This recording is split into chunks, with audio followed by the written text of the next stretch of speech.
حضرت لال شہباز قلندر تشریف لے جا رہے تھے تو راستے میں ایک ریچھ نچانے والا نظر آیا تو اس سے پوچھنے لگے تم کون ہو؟ تو وہ بولا میں قلندر ہوں۔ اس دور میں بھی ریچھ نچانے والے کو قلندر کہتے تھے۔ آپ بے اختیار ہو کر مسکرا دیے۔ یہ بات اس ریچھ نچانے والے کو پسند نہیں آئی تو کہنے لگا آپ کون ہیں؟ آپ نے فرمایا میں بھی قلندر ہوں۔ کہنے لگا آپ کیسے قلندر ہیں؟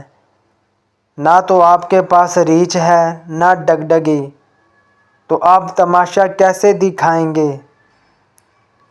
آپ نے فرمایا پہلے تم دکھاؤ پھر میں دکھاتا ہوں۔ ریچھ والے نے ڈگڈگی بجائی اور ریچھ کھڑا ہو کر ناچنے لگا۔ ریچھ والے نے آپ سے کہا اب آپ کی باری ہے۔ حضرت لال شہباز قلندر روحے دو درختوں کی ٹہنیوں پر کھڑے ہو گئے اور ریچھ والے کو فرمایا کہ نیچے سے گزر جاؤ، مگر یاد رکھنا آگے جانا مگر واپس کبھی مت آنا۔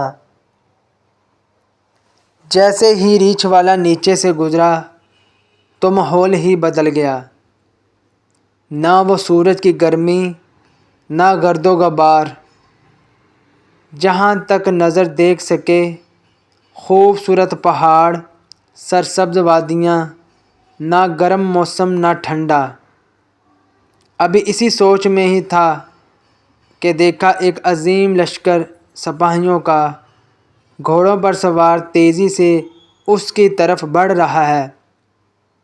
وہ گھبرا گیا کہ آج تو جان گئی۔ پاس پہنچ کر لشکر رکا اور سپہ سالار آگے بڑھا۔ اس سے پہلے وہ کچھ کہتا سپہ سالار ریچھ والے کو بولے بادشاہ سلامت، آپ کہاں غائب ہو گئے تھے؟ آپ کی سلطنت آپ کا انتظار کر رہی ہے اور ملکہ عالیہ کا رو رو کے برا حال ہوا ہے۔ اب وہ حیران پریشان شاہی گھوڑے پر سوار ہو کر ساتھ چل دیا۔ جب محل میں پہنچا تو عظیم الشان عمارات دیکھ کر حیران ہوئے۔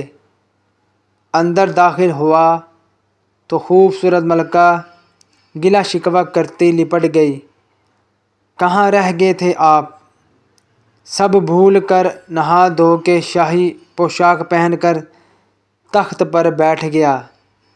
سالوں گزر گئے، بچے ہوئے، پھر شہزادے بڑے ہو گئے، بڑھاپا آ گیا، جسم سے جان، منہ سے ذائقہ چلا گیا۔ ایک دن اپنی سلطنت میں دریا کے کنارے بیٹھے ہوئے تھے تو خیال آیا کہ آخر ہوا کیا تھا۔